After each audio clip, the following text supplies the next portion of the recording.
Hello students, आज अपन देखते हैं बीएससी सेकेंड ईयर का टॉपिक जो अपन पढ़ रहे थे कोऑर्डिनेशन कंपाउंड्स, उसके आगे का टॉपिक जिसके अंदर की वर्नर थ्योरी पढ़ेंगे अपन आज। मैं डॉक्टर स्वाति सोनी, सहायक आचार्य रसायन शास्त्र, गवर्नमेंट कॉलेज सुमेरपुर से।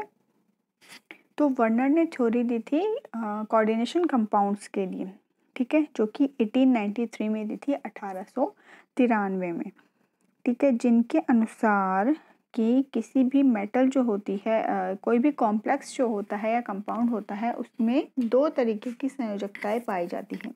कई बार इनमें अंतर भी पूछ लिया जाता है कि जो कॉम्प्लेक्स की जो संयोजकता होती है, जिन्हें प्राइमरी संयोजकता और सेकेंडरी संयोजकता, प्राइमरी ऑक्सीडेशन नंबर और सेकेंडरी ऑक्सीडेशन नंबर कहा जाता है, उनमें क्या अंतर होते हैं। तो कई से अंतर होते हैं, एक एक करके अपन देखते हैं। तो प्राइमरी जो है आपके संयोजकता जो है वो होती है तत्व की एक तरीके से ऑक्सीडेशन स्टेट होती है, ठीक है। और सेकेंडरी जो संयोजकता होती है वो होती है कोऑर्डिनेशन नंबर कहा जाता है उसको। प्राइमरी को तो कहते हैं, प्राइमरी तो एज ए ऑक्सीडेशन स्टेट जैसे अपन निकालते हैं वही होती है, और सेकेंडरी क्या होती है, उसकी कोऑर्डिनेशन नंबर होती है। अब प्राइमरी जो आपके संयोजकता है, जैसे कि अगर अपन एग्जाम्पल देखें, इसके अंदर दे रखा है ये SN है, SnCl4, यानी कि टिन क्लोराइड है ये, जिसके अंदर इसकी अपन प्राइमरी संयोजकता देखें तो +4 है, क्योंकि क्लोरीन का अपन को पता है क्लोरीन -1 के अंदर प्रेजेंट होता है, क्लोराइड आयन के रूप में प्रेजेंट होता है, और यहाँ पर टिन के साथ जो है उसने यहाँ पर कंपाउंड बना रखा है जिससे कि SnCl4 बना है। तो SN जो है टिन स्टेनस, ये किस में है, +4 ऑक्सीडेशन स्टेट में प्रेजेंट है। इसी तरीके से अगर अपन देखें तो आगे वाला कंपाउंड है COCl3, जिसके अंदर की कितनी ऑक्सीडेशन स्टेट है, 3 है, क्योंकि Cl वही क्लोराइड आयन के रूप में प्रेजेंट होगा, यानी कि इसकी -1 होगी। तो कोबाल्ट कौन सी फॉर्म में प्रेजेंट है, CO +3 ऑक्सीडेशन स्टेट में प्रेजेंट है। इसी तरीके से ZnCl2 है, जिसमें कि जिंक की ऑक्सीडेशन स्टेट +2 है। लास्ट में दे रखा है आपके AgI, जिसके अंदर की क्या है, +1 के अंदर जो Ag है अपने सिल्वर, ये +1 के अंदर प्रेजेंट है। इसी तरीके से अगर अपन सेकेंडरी ऑक्सीडेशन सेकेंडरी संयोजकता की बात करें, द्वितीयक संयोजकता की बात करें, जिसे कि कोऑर्डिनेशन नंबर भी कहा जाता है या फिर उप सहसंयोजन संख्या भी कहा जाता है, इसमें होता है संकुल आयन निर्माण के समय उदासीन या ऋणायन हेतु दर्शाई गई जो संयोजकता होती है उसे क्या कहते हैं, अपन सेकेंडरी संयोजकता कहते हैं, द्वितीयक संयोजकता कहते हैं। यानी कि संकुल आयन निर्माण के समय जब कॉम्प्लेक्स का फॉर्मेशन होता है तब उदासीन या फिर ऋणायन हेतु दर्शाई गई जो संयोजकता होती है उसको क्या बोलते हैं, उसको बोलते हैं आपके सेकेंडरी संयोजकता कहा जाता है, ठीक है। और प्राइमरी जो है ये परिवर्तनशील होती है, चेंज होती रहती है, लेकिन जो सेकेंडरी है कोऑर्डिनेशन नंबर है ये नियत होता है या फिर स्थायी ही होता है, ठीक है। जैसे कि ये एग्जांपल से अपन समझ सकते हैं, जैसे कि अपन ने कोबाल्ट का कोई भी कॉम्प्लेक्स लिया मान लो, तो कोबाल्ट उसमें अगर प्राइमरी ऑक्सीडेशन नंबर होगा तो +2 भी दिखा सकता है, +3 भी दिखा सकता है, ठीक है।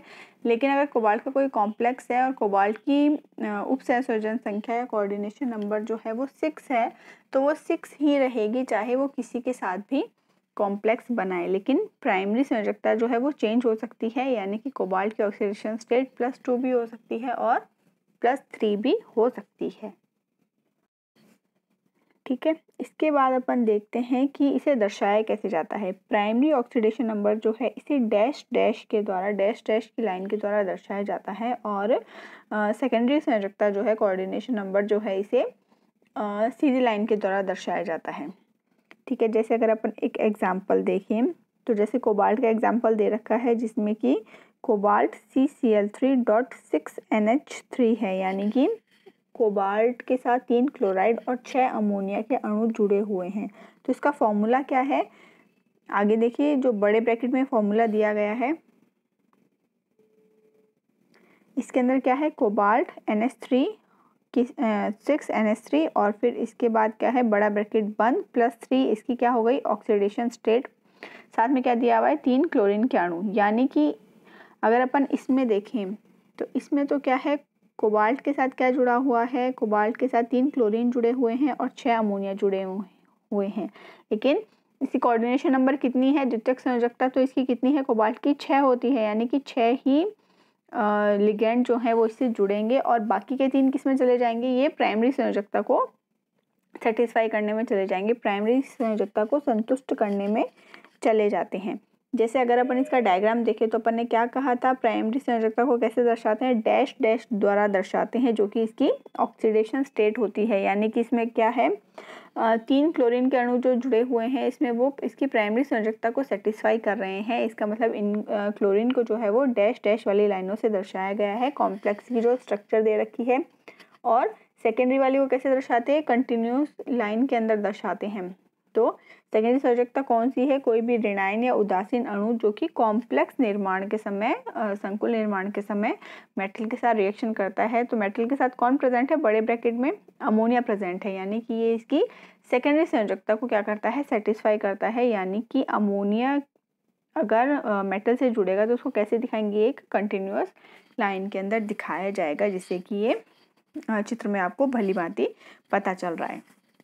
अब अपन अगर इसमें देखें तो ये क्या की जा सकती है, प्राइमरी संयोजकता जो है वो आयनीकृत की जा सकती है और द्वितीयक संयोजकता क्या है, एक ही ऋणायन 2 प्रकार की संयोजकता को संतुष्ट कर सकता है। यानी कि कोई भी एक ऋणायन है, मान लो कि अगर अपने पास जैसे कोबाल्ट वाला ही अगर अपन एग्जाम्पल लें, ठीक है, तो इसके अंदर क्या है, मान लो 4 ही अमोनिया है, जैसे COCl3.4NH3 है अगर अपने पास, तो कोबाल्ट की कोऑर्डिनेशन नंबर तो कितना 6 होगा। सेकेंडरी संयोजकता हमेशा नियत ही रहेगी, यानी निश्चित ही है कि इसकी 6 है तो 6 ही रहेगी, चाहे कैसा भी कॉम्प्लेक्स बन जाए। यानी कि कोबाल्ट जो है वो 6 लिगेंड से ही रिएक्शन करेगा।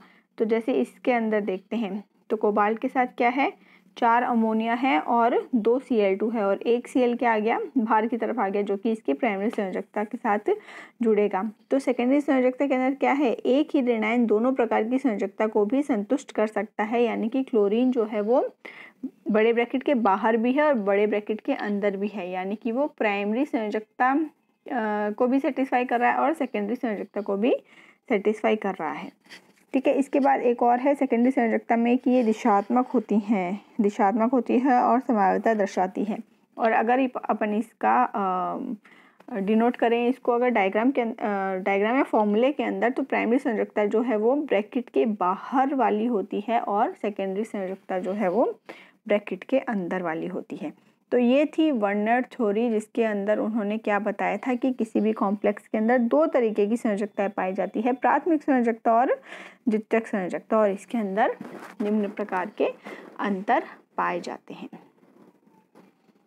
इसके बाद अपन देखते हैं कि इसका एक्सपेरिमेंटल प्रूफ क्या है वर्नर थ्योरी का। तो वर्नर थ्योरी के एक्सपेरिमेंटल प्रूफ के लिए अपन देखते हैं कोबाल्ट का ही अपन कॉम्प्लेक्स ले लेते हैं कई सारे। तो देखिए फर्स्ट इस डायग्राम के अंदर आपको दिख रहा होगा, सबसे पहले जो है अपना कॉलम, उसके अंदर क्या है कॉम्प्लेक्स दिए गए हैं कोबाल्ट के, 6 कॉम्प्लेक्स दिए गए हैं, जिसमें क्या है क्लोरीन भी है, वाटर भी है और अमोनिया भी है। ठीक है, नेक्स्ट इसके दिए गए हैं फॉर्मूले। तो फॉर्मूले से अपन को क्या पता चलेगा कि कितने क्लोरीन जो है, मतलब कौन इन तीनों में से कौन सा लिगेंड, तीनों में से मतलब अमोनिया, वाटर और क्लोरीन, तीनों में से कौन सा जो है वो प्राइमरी संयोजकता के लिए जुड़ा हुआ है और कौन सा जो है वो सेकेंडरी संयोजकता को सेटिस्फाई करने के लिए जुड़ा हुआ है। अब मैंने आपको लास्ट क्लास में बताया था, जिसमें अपन ने इनऑर्गेनिक कंपाउंड पढ़े थे, उसके अंदर क्या बताया था कि कॉम्प्लेक्स जो होते हैं वो अपने सभी आयनों का टेस्ट नहीं देते हैं, यानी कि वो अपने सभी आयनों में नहीं टूटते हैं। सभी आयनों में कौन टूटता है, डबल सॉल्ट टूटते हैं या फिर सिंपल सॉल्ट टूटते हैं। सिंपल सॉल्ट में तो वैसे भी एक ही धनायन एक ही ऋणायन होगा, तो वैसे ही अपने आयनों में टूट जाएगा, लेकिन डबल सॉल्ट जो है वो अपने सभी आयनों में टूटते हैं विलेन बनाने पर और सभी आयनों का टेस्ट भी देते हैं। लेकिन कॉम्प्लेक्स कंपाउंड कौन से होते हैं या फिर जटिल या फिर संकर यौगिक कौन से होते हैं जो अपने सभी आयनों में नहीं टूटते हैं, यानी कुछ छोटे आयन तो अलग हो जाते हैं लेकिन कुछ जो है वो कॉम्प्लेक्स फॉर्म में ही आयन अलग होते हैं। तो इसके अंदर अगर अपन देखें तो पहला अपने पास है कोबाल्ट का जो कॉम्प्लेक्स है CuCl3.6NH3। तो अगर अपन इसमें देखें तो कोबाल्ट 6 अमोनिया के साथ, 6 अमोनिया तो इसकी कोऑर्डिनेशन नंबर यानी कि सेकेंडरी संयोजकता है, और 3 जो क्लोरीन है ये प्राइमरी संयोजकता को सेटिस्फाई कर रहा है। तो अगर अपन इसका विलेन बनाते हैं या फिर किसी भी, जैसे मान लो अपन ने इसकी AgI के साथ अगर अपन ने रिएक्शन कराई तो इसमें क्या होगा, हेलोजन ट्रांसफ़र हो जाएगा, जिससे कि इसकी जगह आयोडीन आ जाएगा और क्लोरीन जो है वो Ag के साथ अवक्षेप बना लेगा। ये मान लो अगर अपन इसका विलेन बनाएंगे तो ये कितने आयनों में टूटेगा, ये टूटेगा, प्राइमरी संयोजकता जो है वो पूरी तरीके से अलग हो जाएगी, यानी 3 क्लोरीन के जो अणु हैं वो बिल्कुल अलग अलग हो जाएंगे। यानी ये 3 क्लोरीन और एक जो है ये CONH3 6+3 आयन के अंदर टूटेगा। यानी एक जो बड़ा ब्रैकेट जो है वो तो ऐसा कैसा रहेगा, ये नहीं टूटेगा, और जो बाहर के जो अणु है वो तीनों अलग अलग हो जाएंगे। यानी अगर ये क्लोरीन का PPT अगर अपन इसमें देखें तो क्लोरीन का PPT ये कितना देगा, 3 PPT, 3 अगर अपन ने ग्राम में लिया है तो मतलब 3 यूनिट ये क्या देगा, क्लोरीन का PPT देगा। और उपस्थित आयन कितने होंगे, 4 आयन होंगे, क्योंकि 3 तो क्लोरीन के हो गए और एक ये बड़े ब्रैकेट वाला कॉम्प्लेक्स आयन प्रेजेंट होगा। तो जितने ज़्यादा आयन होंगे उतनी ही ज़्यादा क्या होगी, उसकी मोलर चालकता होगी। तो इसमें दे रखी है 430। अपन देखते हैं इसके बाद नेक्स्ट वाला कॉम्प्लेक्स। तो नेक्स्ट वाला कॉम्प्लेक्स क्या है, कोबाल्ट के साथ 3 क्लोरीन अणु जुड़े हुए हैं, 5 अमोनिया है और 1 वाटर है।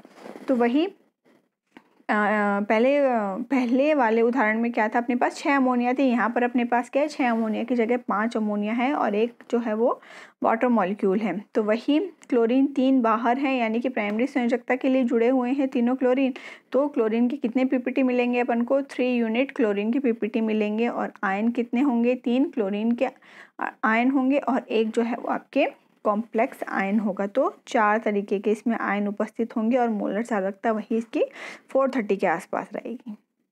फिर अगर अपन थर्ड एग्जाम्पल देखते हैं, जिसमें है कि CuCl3 क्लोरीन के 3 अणु हैं और जल के जो है वो 5 अणु हैं। अब अपन को पता है कि कोबाल्ट का जो है उपसहसंयोजन संख्या 6 होती है, द्वितीयक संयोजकता 6 होती है। तो बड़े ब्रैकेट में क्या आना चाहिए, 6 लिगेंड तो प्रेजेंट होने ही चाहिए। लेकिन यहाँ पर लेकिन प्राइमरी संयोजकता तो बदल सकती है, लेकिन इसके अंदर क्या है, 5 ही वाटर के अणु हैं और 3 क्लोरीन के अणु हैं। तो लेकिन कोबाल्ट को तो क्या चाहिए, बड़े ब्रैकेट में 6 अणु चाहिए लिगेंड के। तो इसमें क्या होगा, 5 वाटर के अणु जुड़ जाएंगे बड़े ब्रैकेट में और 1 क्लोरीन का अणु जो है वो ब्रैकेट के अंदर आ जाएगा, और बाकी के 2 जो क्लोरीन के अणु है वो प्राइमरी संयोजकता के लिए बाहर की तरफ जुड़ जाएंगे। तो अगर अब अपन इसमें क्लोरीन के PPT देखें तो क्या होगा, ब्रैकेट के अंदर वाला क्लोरीन तो बाहर निकल नहीं सकता क्योंकि वो कॉम्प्लेक्स फॉर्मेशन में आ चुका है।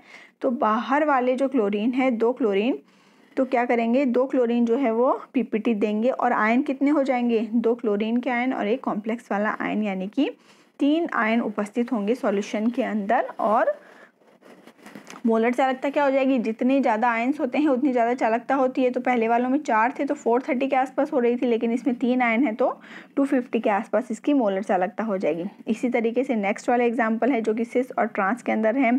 सिस और ट्रांस से कोई फ़र्क नहीं पड़ेगा, सेम अगर एक Cl बाहर है तो एक ही Cl का PPT मिलेगा और उपस्थित आयन कितने होंगे, 2 आयन होंगे, एक क्लोरीन का और एक कॉम्प्लेक्स आयन होगा।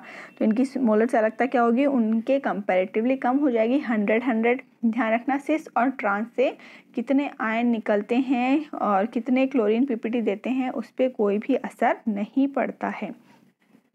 फिर अगर अपन इसमें लास्ट वाला एग्जाम्पल देखें, जिसकी कि कोबाल्ट के साथ क्या है, 3 क्लोरीन और कितने हैं, 3 अमोनिया जुड़े हुए हैं।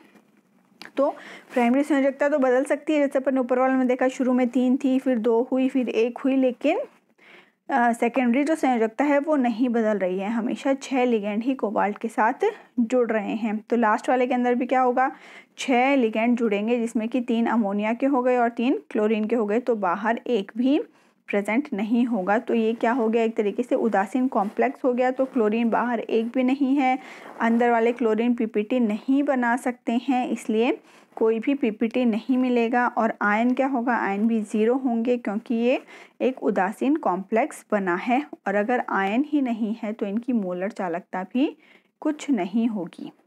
ठीक। ठीक है, यानी मोलर चालकता भी 0 हुई, क्लोरीन के पीपीटी भी 0 बने और उपस्थित आयन भी क्या हुए, 0 हुए। तो ये क्या थी, प्राइमरी और सेकेंडरी संयोजकता थी जो कि वर्नर ने दिया था उप सह संयोजक यौगिकों के लिए, कोऑर्डिनेशन कंपाउंड्स के लिए वर्नर का सिद्धांत।